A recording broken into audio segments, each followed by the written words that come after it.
Kita berbeda, berbeda suku, bahasa, budaya, juga agama. Indahnya perbedaan menjadi kekuatan bagi kita bangsa Indonesia.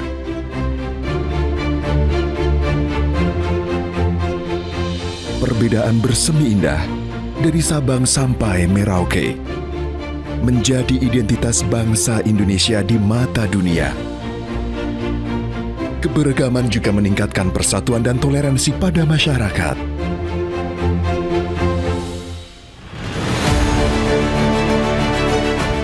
Kita berbeda, tapi kita satu. Bersama Polri Presisi, rajut kebinekaan sebagai satu keluarga. Karena kita satu Indonesia. Mari satukan keragaman dan ciptakan persatuan untuk Indonesia. Salam Presisi.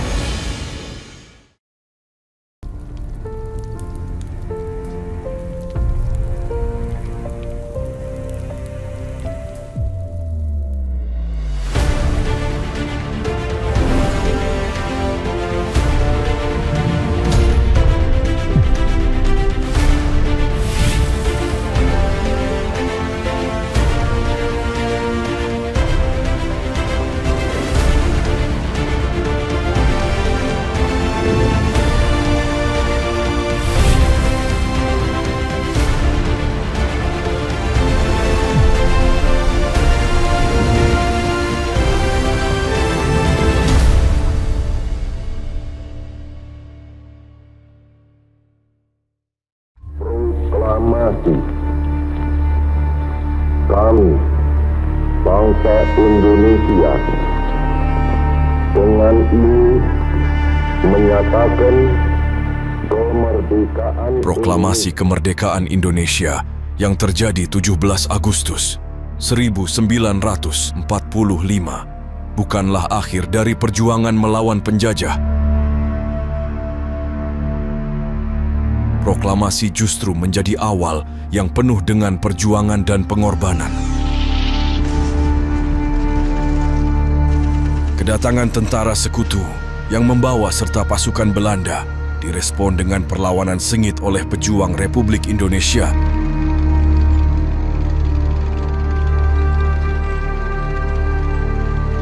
Pasca agresi militer, satu situasi memburuk. Remain in Republican territory. There remains the threat to the very existence of the Republic, and therefore also to lasting peace. The Republic of Indonesia asks therefore that the Security Council of the United Nations order the complete withdrawal of Dutch troops from all Republican.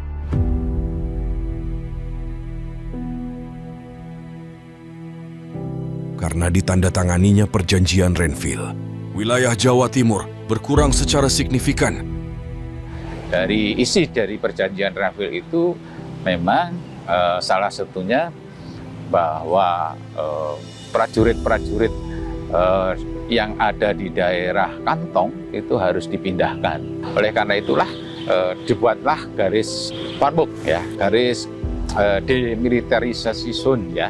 Jadi yang dimulai dari Gresik, dari utara di Gresik di Jawa Timur itu, kemudian ditarik ke selatan di daerah Mojo Agung, kemudian naik ke Gunung Arjuna, ya, melewati Pujon, Gunung Kawi, Gunung Katu, terus belok ke timur, ya, ke arah Pakus Haji, ya, sampai nanti di Gladak Perak sampai ke Samudra Hindia. Dengan munculnya garis demarkasi itu, daerah Batu dan Kota Malang itu menjadi daerahnya Belanda. Sementara kita itu ada di bagian barat untuk dari Pujon.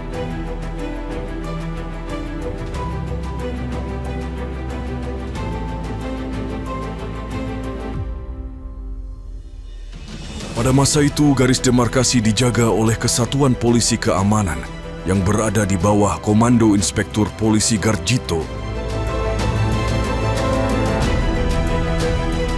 Garis status quo di dalam perundingan kapal Renville Belanda pada saat itu dengan pemerintah Republik Indonesia, maka garis tempur yang sebelumnya itu di lereng gunung itu, lalu dengan perjanjian ini kita harus diundur 3 km jaraknya dari tempat di mana pertempuran itu terjadi. Dinyatakan bahwa status quo ini harus dijaga oleh PK, militer tidak boleh duduk di situ. Jadi untuk pengamanan ini harus khusus dijaga oleh PK yang sekarang menjelma daripada Polri itu. Pasukan polisi ini menempati 3 pos yang tersebar di sekitar garis demarkasi. Di sisi lain, pasukan polisi keamanan dari pihak Belanda, Veiligheidspolitie, juga mendirikan pos untuk mengamankan wilayahnya. Pujon menjadi satu daerah kunci, ya. Mengapa? Karena ini juga pintu masuk untuk masuk ke wilayah barat, ya, di Karisidenan Kediri. Daerah Pujon sebagai salah satu garis depan pertahanan Republik Indonesia di Jawa Timur.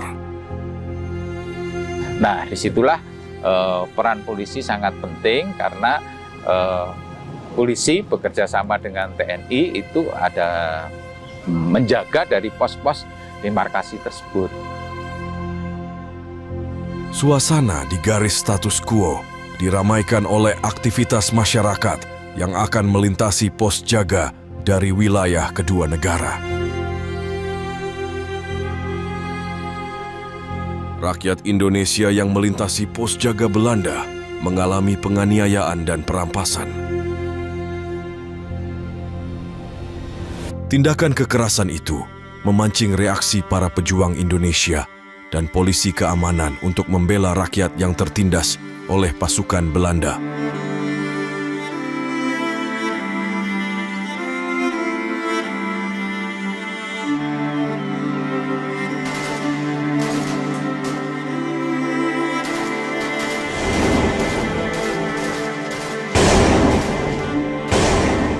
Tanggal 7 Desember 1948 sekitar pukul 16, mulai terjadi kontak senjata dengan tentara Belanda. Pasukan gabungan TNI dan polisi keamanan dengan dibantu oleh rakyat memberi perlawanan atas penindasan yang dilakukan oleh Belanda. Ada sebuah perubahan di situ dari strategi perang linier yang frontal gitu dengan cara gerilya. Nah, kasus yang di Pandansari itu sebenarnya adalah serangan yang gerilya. Ya, artinya serangan yang mendadak. Pada pertempuran ini menewaskan seorang serdadu Belanda. Pasukan Republik Indonesia berhasil merampas jeep dari polisi Belanda, 2 pucuk senjata, topi baja, jas hujan, dan pesawat telepon. Tentu ini sangat bermanfaat bagi kita. Tentu dari sisi moral juga, ya, karena sebuah kemenangan, ya, meskipun ada yang gugur sudah saya katakan tadi, tapi sesuatu yang kita bisa mengusir dan merampas itu adalah sesuatu yang penting bagi perjuangan, bahwa tentara yang Belanda yang notabene persenjataannya lebih bagus, ya, pengalaman tempurnya di dalam Perang Dunia juga sudah diuji, itu ternyata bisa dikalahkan, dan itu menaikkan moral juang kita, kan seperti itu, ya.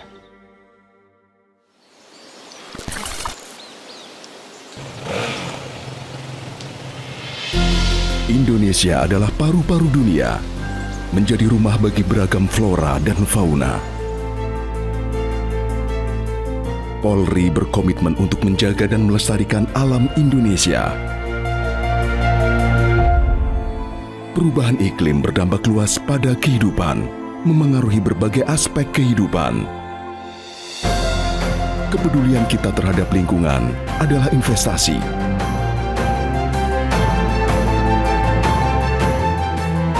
Menjadi warisan terbaik untuk Bumi Pertiwi.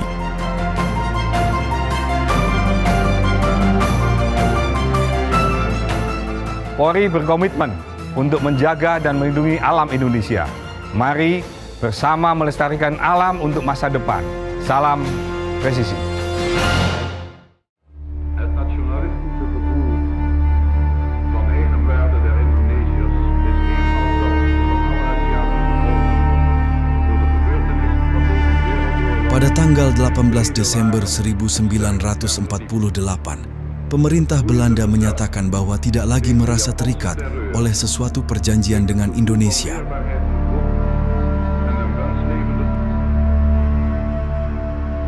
Tidak ada tingkatan lagi di antaranya. Kami telah gandrung merdeka. Janganlah bermain dengan kata-kata. Lagi pula, Van Moog dan Van der Plas, tidakkah tuan-tuan di belakang kata tuan-tuan itu, tuan-tuan telah sediakan bom dan dinamit? Tidakkah tuan-tuan bersama-sama Amerika, Inggris, dan Australia telah menyerang bangsa Indonesia? Kami gandrung kemerdekaan.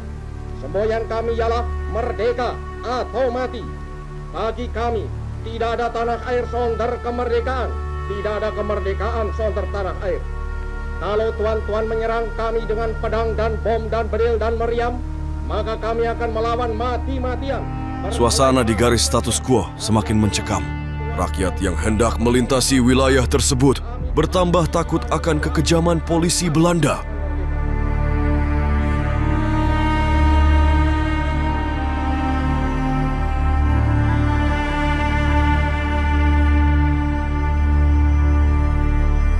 Itu sebenarnya dimulai dari pernyataan sepihak, ya, pihak Belanda bahwa dia tidak terikat perjanjian Renville, ya, dan itu terjadi tanggal 18 Desember 1948 jam 11.40 malam, gitu ya, berita itu, ya, jadi malam, sehingga jam 12 berikutnya setelah jam 12, ya, tanggal 19, mereka sudah melakukan serangan militer.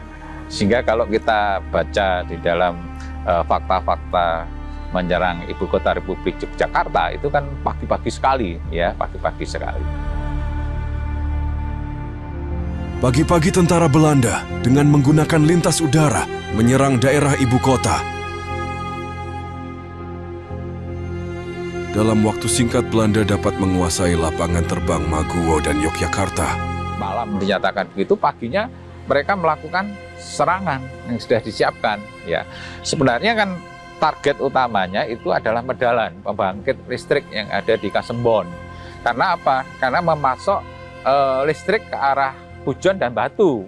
Ya, nah ini kalau tetap dikuasai Republik, tentu ketergantungan listrik ini pada Republik ini kan tinggi. Dia harus melalui garis demarkasi, di mana itu ada pos-pos. Sekitar jam 9.30, datang 3 orang tentara Belanda mendekat ke pos polisi keamanan 1, tapi tidak melakukan apa-apa. Datang melihat situasi itu, ya, kemudian balik lagi, itu dianggap, karena kan memang setiap hari dilakukan seperti itu, ya. Ya, mungkin tidak menyangka bahwa itu sebenarnya adalah mata-mata yang melihat kondisi real di perbatasan seperti apa. Nah, karena ini sebagai sebuah rutinitas, mungkin tidak dianggap sebuah awal dari sebuah serangan militer, kan gitu. Beberapa jam kemudian, tepatnya pukul 12.30, tentara Belanda datang lagi. Kali ini mereka menerobos garis status quo dari arah utara dengan jumlah yang cukup banyak, dengan formasi siap menyerang. Mereka yang di pos Tentara Republik inilah yang pertama kali menyambut, ya, pasukan Belanda ini. Dan ini persenjataannya lengkap. Kebiasaan Belanda itu kalau mau bergerak kan didahului oleh pesawat dulu, ya, membuka jalan, kan gitu, ya, baru infanterinya bergerak. Jadi memang dalam kondisi yang mencekam dan kondisi tidak seimbang. Pertempuran sengit terjadi di antara kedua kubu. Polisi keamanan berjuang dengan gigih untuk mempertahankan garis status quo. Karena kekuatan tidak seimbang, tugas polisi keamanan yang berjaga di pos 1 melakukan perlawanan sambil berupaya untuk mencari bantuan ke wilayah Pujon Lor. Di antara korban pertempuran pada hari itu, naas bagi agen polisi Kacung Permadi. Terbujur kaku tertembus peluru dalam usaha untuk mengantisipasi serangan Belanda. Agen polisi Kacung Permadi tertembak dan gugur dalam tugas mengawal wilayah Republik Indonesia. AP3 Kacung Permadi, salah satu pejuang polisi asal Kecamatan Pujon, Kabupaten Malang. Jadi Kajung Permadi merupakan warga asli Pujon. Beliau lahir pada tahun 1923. Ibu beliau bernama Ibu Siti yang merupakan warga Pandesari, sedangkan ayah beliau bernama Bapak Marto, seorang pria yang berasal dari Jawa Barat. Dan Kajung Permadi menghabiskan masa kecil dan masa mudanya di Desa Pandesari, Kecamatan Pujon. Pada tahun 1947, beliau diangkat sebagai anggota Detasmen Kepolisian Kawedanan Pujon yang bermarkas di Kecamatan Batu. Posisi pertamanya adalah sebagai personil Kompi Markas. Kajung menikah pada tahun 1948 dengan seorang wanita dari Desa Pujon Lor bernama Ibu Supilah. Setelah melangsungkan pernikahan, Kajung kembali berdinas dan ditempatkan di Detasmen Kepolisian Kawedanan yang berlokasi di Kota Batu. Setelah Batu dikuasai Belanda pada agresi militer 1, Kajung Permadi bersama Detasmen Polisi Kawedanan Pujon berpindah markas dari Batu ke Pujon Kidul.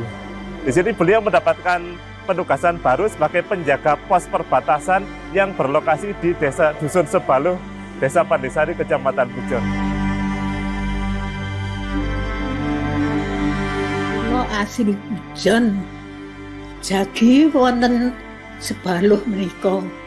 Perjuangipun wonten Cemoro menika dados gandeng kalian Pak Kajung. Menawi wonten mata-mata pun cepeng dalem geledah. Wonten kidul ngaten maneh nembakipun dhateng Jambe Ndawi menika. Pak Kajung nembak dalam menganggaladosi bulu war-waran 5 nih. Pak Kajung menika pantes dateng pahlawan. Nama saya Sukeno. Saya adik dari Bapak Kajung.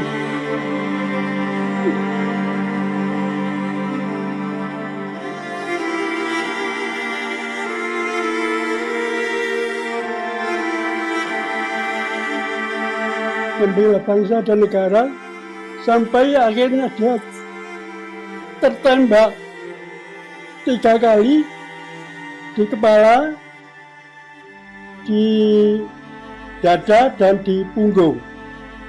Pertama dimakamkan di makam umum Gesingan.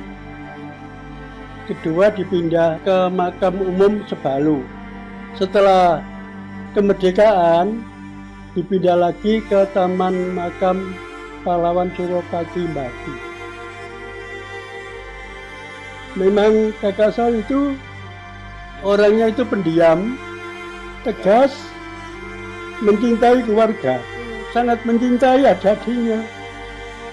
Kesetiaan pada tugas telah tuntas kami tunaikan, meskipun harus dibayar dengan nyawa. Perjuangan kami telah usai. Kepadamu, kami titipkan negara Republik Indonesia. Waktu kejadian memang Bapak Kajung Permadi dalam posisi pengantin baru. Dan belum genap 1 tahun beliau wafat waktu menjaga pos yang berada di Desa Pandesari, Kecamatan Pujon. Waktu itu Bapak Kajung Permadi jaga di pos penjagaan, tiba-tiba ada serangan dari pihak Belanda.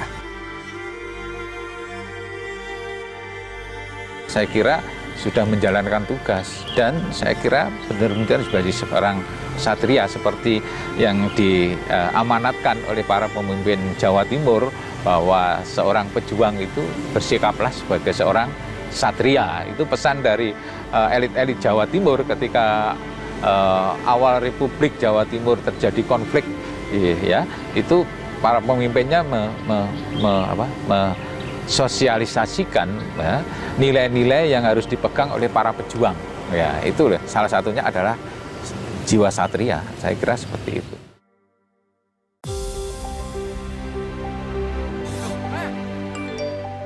Berita palsu memicu polarisasi dalam masyarakat.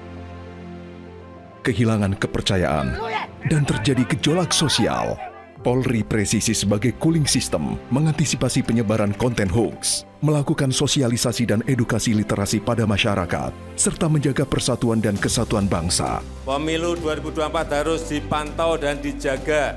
Kita tolak hoax, kita tolak fitnah, kita tolak saling merendahkan, saling menjelekkan, setuju? Stop hoax, saring sebelum sharing. Penyebaran berita hoax dapat mengakibatkan misinformasi, disinformasi, bahkan mengakibatkan retaknya kebinekaan. Cermat dan bijaklah dalam menerima dan membagikan informasi. Salam presisi.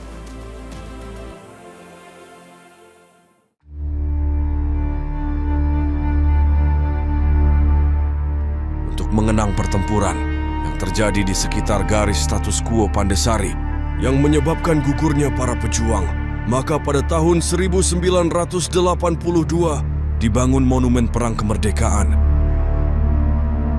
Diharapkan generasi penerus dapat mengenang sekaligus meneladani semangat patriotisme dari para pejuang yang gugur.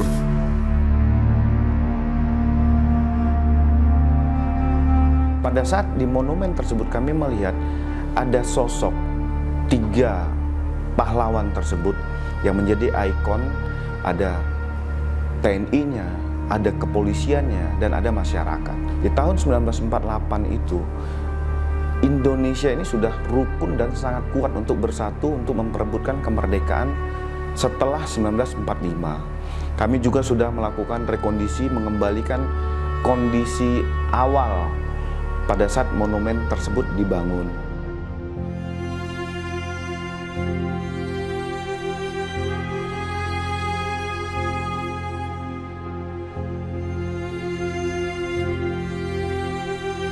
Di sini ada 17 bambu dan 45 peluru, di mana bambu yang berjumlah 17 ini filosofinya adalah tanggal kemerdekaan Indonesia tanggal 17 Agustus. Kemudian 45 peluru filosofinya adalah tahun kemerdekaan Indonesia tahun 1945.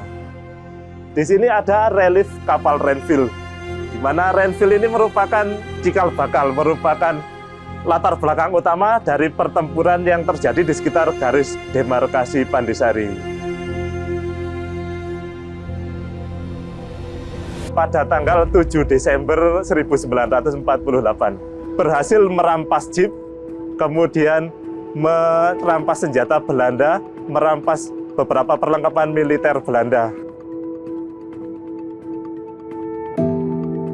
Relief ini menggambarkan peristiwa yang terjadi pada tanggal 19 Desember 1948. Di sini patung ini menggambarkan pejuang yang gugur pada pertempuran tanggal 7 dan tanggal 19 Desember 1948 di garis status quo Pandesari.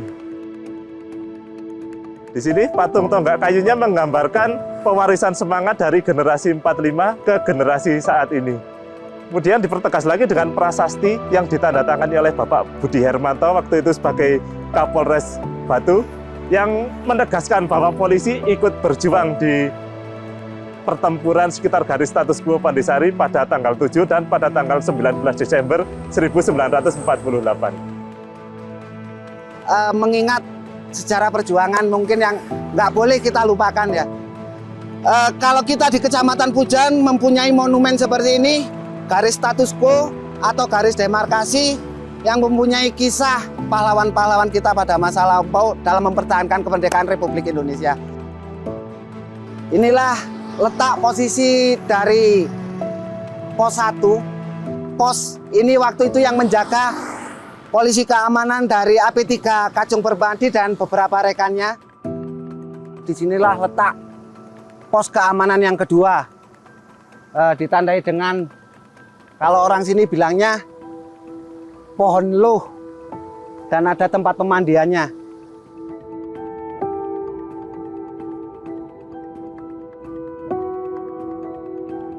Dari utara pos 1 kurang lebih 500 meter, inilah letak pos 3. Ini memberikan penghormatan terhadap perjuangan agen polisi tingkat 3 Kacung Permadi, memberikan nama jalan di depan Polres Batu dirubah dari Jalan Bayangkara menjadi Jalan Agen Polisi Tingkat 3 Kacung Permadi, di mana itu adalah yang secara resmi kami juga bekerja mohon izin kepada warga sekitar, ada sekolahan, ada warga masyarakat, sehingga ada peraturan wali kota yang dikeluarkan terhadap nama jalan tersebut.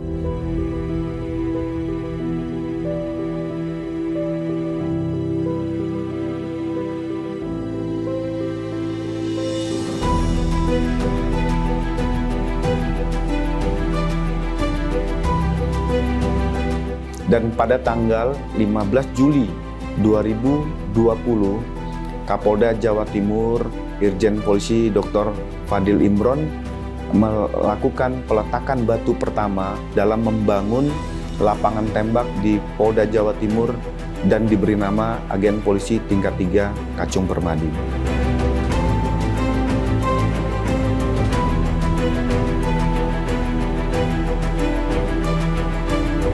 Kepada seluruh anggota Polri, kita harus bisa melihat nilai moral, nilai kejuangan yang dilakukan oleh pendahulu kita.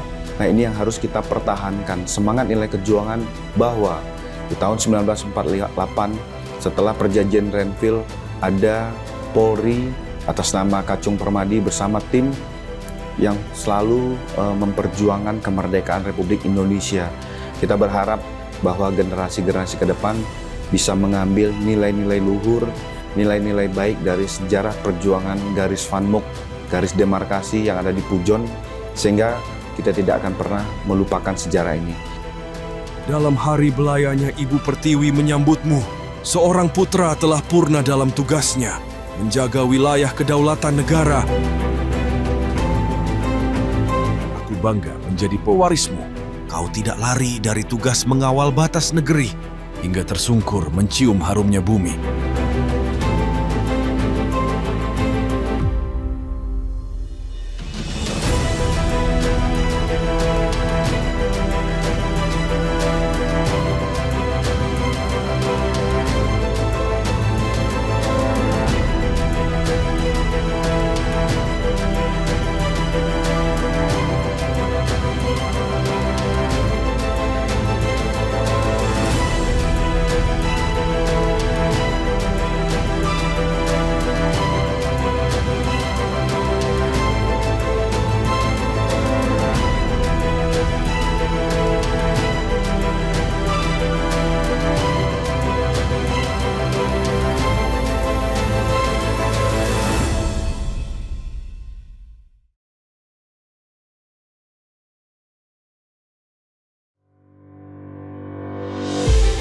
Indonesia hidup berdampingan dalam keberagaman.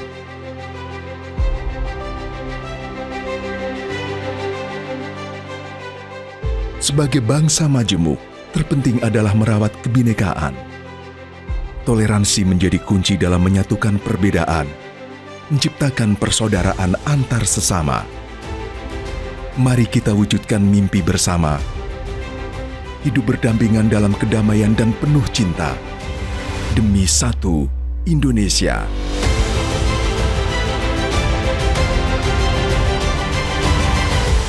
Indonesia adalah negara yang kaya akan kebinekaan. Mari kita saling menghargai dan menghormati perbedaan serta merawat peradaban demi persatuan dan kesatuan NKRI. Salam presisi.